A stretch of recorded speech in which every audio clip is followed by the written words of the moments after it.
Hey guys, welcome back to my YouTube video. So in today's video I'm going to be showing you how I make another sewing machine wig. This is going to be using straight hair, and this hair is actually from my hair company. I'm getting ready to do an introduction video all about my hair company and my website and everything, so stay tuned for that. I've been actually with this vendor since the beginning of 2019. I've been checking them out, trying the hair, making different wigs, different textures, things like that, and I've honestly been loving the hair and the quality of the hair. So I'm excited and happy to share it with you guys now. And in this video I'm just going to be doing, as I said, a sewing machine wig.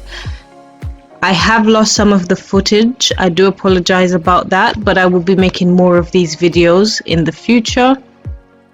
I notice my shampoo videos, my wash day videos are not getting as much love, so I'm gonna switch things up and start doing a lot more styling videos, you know, with my natural hair and with the hair extensions. And there's not much more to say for this video. If you do have any questions, please leave them down below. Don't forget to like, share, comment and subscribe, and I'll see you in my next video. Take care guys. Bye.